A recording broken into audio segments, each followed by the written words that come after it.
एउटा एउटा नेपालीले आफ्नो भूमिलाई आफ्नो भन्न नपाउने, नेपालको सर्वसत्तामा रहेको जमिन आफ्नो भन्न नपाउने एउटा नक्सा नेपालले निकालिसकेपछि मनिषा कोइरालाले यो चाहिँ हाम्रो जमिनमा पर्छ, हाम्रो देशमा पर्छ, यो नक्सा सही हो भनेर ट्विट गर्दा आज भारत हल्लिएको छ। हेर्नुहोस् दर्शकबिन, आज भारत हल्लिएको छ। भारतका मिडियामा आज यस्तो छ। हेर्नुहोस् एकचोटि मिडिया आज भारत यसरी हल्लिएको छ। आज खाते भारत का है, गाते चीन का है। इसी खबर का रुख कर लेते हैं। भारत में फिल्मों से मशहूर हुई अभिनेत्री मनीषा कोइराला ने नेपाल के विवादित नक्शे पर नेपाल का पक्ष लिया है। नेपाली अभिनेत्री ने नेपाल के दावे को सही बताया है। नेपाली विदेश मंत्री प्रदीप गव्याली के ट्वीट का जवाब देते हुए मनीषा कोइराला ने ये भी बात कही है। सिर्फ इतना ही नहीं, उन्होंने इस मुद्दे पर चीन को भी पार्टी माना है। दरअसल मनीषा कोइराला का अगर आप ट्वीट देखें तो बकायदा उन्होंने कहा है कि जो दावा नेपाल की कैबिनेट ने नए मैप के जरिए किया है वो ठीक है। मनीषा कोइराला यही नहीं रुकी, वो तो आगे जाकर ये कह गई कि अच्छी बात है कि अब 3 देश मिलकर इस मुद्दे पर बात कर सकते हैं। 3 देश मतलब भारत, नेपाल और चीन। देखिए, नेपाल ने अपनी कैबिनेट में भारत के 3 इलाकों को अपने इलाके का बताया, अपना बताया और उसको लेकर एक विवादित नक्शा पास किया।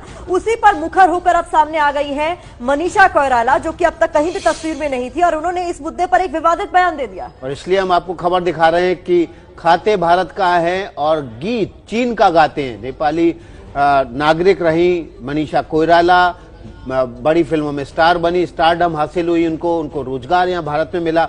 लेकिन अब नेपाल ने जो नया नक्शा जारी किया है उस पर ट्वीट करते हुए उन्होंने कहा है कि इस मसले पर चीन, नेपाल और भारत को मिलकर बात करना चाहिए।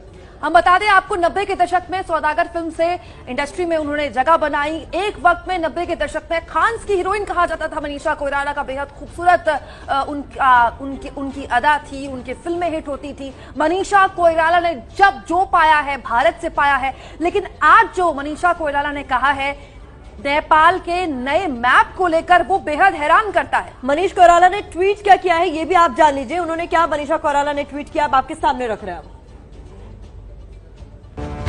हमारे छोटे राष्ट्र की गरिमा बनाए रखने के लिए धन्यवाद। 3 महान देशों के बीच हम शांतिपूर्ण और सम्मानजनक बातचीत की उम्मीद कर रहे हैं। देखिए, इसलिए हम बार बार कह रहे हैं कि खाते भारत का है और गीत जो है वो चीन के गाते हैं। देखिए, मनीषा कोइराला को स्टारडम भी यहीं से मिला। मनीषा कोइराला को जो भी कुछ है आज मनीषा कोइराला दुनिया में, उनकी जो पहचान है वो भारत की फिल्म इंडस्ट्री की वजह से है। लेकिन मनीषा कोइराला का ये ट्वीट जो है वो दिल दुखाने वाला है। भारत में रहकर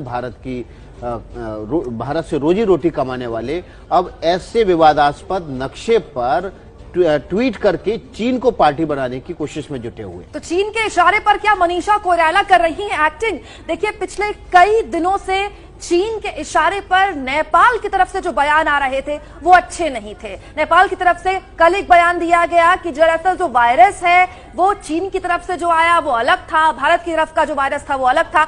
ये वो मैप है जो नेपाल की कैबिनेट ने पास किया था। इस मैप में 2 इलाके, खासतौर पर कालापानी और लिम्पू लेक को नेपाल ने अपने हिस्से का बताया और इस मैप का समर्थन कर रही है मनीषा कोइराला। आपको बता दें कि नेपाल के प्रधानमंत्री केपी शर्मा ओली ने इतना विवादित बयान दिया कि बोलते बोलते वो ये भी बोल गए कि चीन की तरफ से जो वायरस आया वो सॉफ्ट वायरस था, जो भारत से वायरस आया वो हार्ड वायरस है। यानी चीन से जो केसेस नेपाल आए वो लोग तो जल्दी ठीक हो गए, लेकिन भारत वाले ठीक होने का नाम नहीं ले रहे। यस्तै न्यूज नयाँ नयाँ भिडियो हेर्नको लागि हाम्रो च्यानललाई सब्स्क्राइब गरिदिनु होला।